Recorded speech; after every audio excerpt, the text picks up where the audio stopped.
The closer I got to Yunnan's border with Myanmar, the greener everything became. Tengchong is a place of boundless wetlands, rivers, and streams. But the geography here, the surrounding mountains, marshy flats, and the inexhaustible soil were all created by one thing: volcanoes. With boiling mud pits, active and extinct volcanoes, and luckily for me, hot springs. The locals often call it half water, half fire. Today, we will begin with the water, shown around by Nicholas, a teacher from Denmark, who has called this land of paradoxes home for nearly a decade.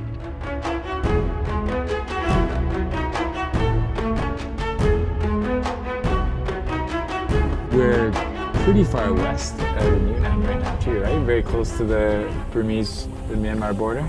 We're about 40 kilometers away from the border here, yeah. So we also have a lot of minorities in these parts. Okay. And I guess if you're able to explore like in between the mountains too, you get these wetlands and lake areas too. Yeah, yes. It makes for a nice way to soak in the surroundings. Yeah, bird watching too. The wetlands here are important for the migrating birds. Okay. It's an important stopover for them.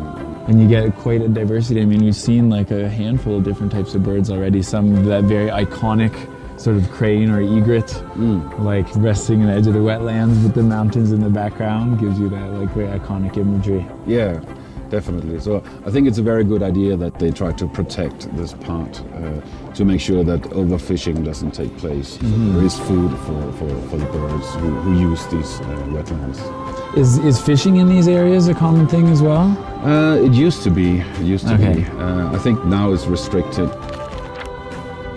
Looking around, it makes sense how these wetlands and the nearby mountains are home to China's most diverse repository of wildlife. In all, there are 2,000 types of plants and nearly 800 different kinds of mammals, fish, and birds that live here.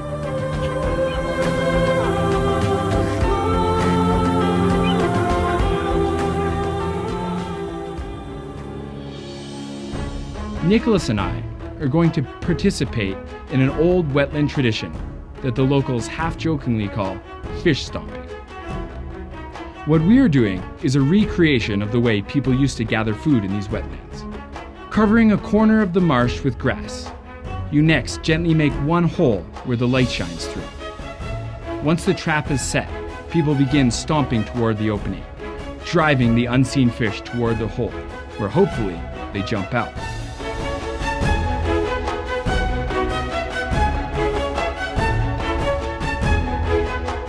After exploring the wetlands, we traveled through the countryside and past troops of wild monkeys on our way toward Yunnan's own little ring of fire, the Tengchong National Volcanic Park.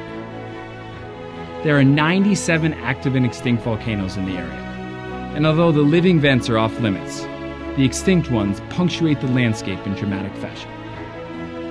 50 million years ago, 3 major Tengchong volcanoes spewed liquid rock across the surrounding plain, laying the foundations for the soil that today nurtures such natural abundance. The best way to explore them is from the air, which is also a conservation effort. The views are dramatic, but floating above in the balloons also steers tourists away from tromping through the protected forests below.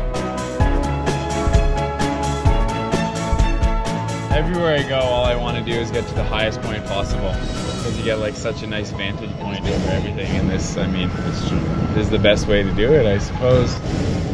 The only place in China that we have volcanoes. Well, there should be some around the Tibetan plateau and especially near Pakistan. There's massive craters inside of these. This is awesome to see from up here. They are extinct. Okay. But the magma chamber is still around this area, further south now, which is that creates the hot springs that you can enjoy. Oh, okay, so that's related exactly to this volcanic activity too. It is. So you see the forest, you see like the towns in the background. It's amazing the layers of mountains as they go as well too. I did not realize like the Gaoligong mountains were so intense. They do look big from here, yeah, very high. I headed back to town to enjoy a dip in the volcanic hot springs.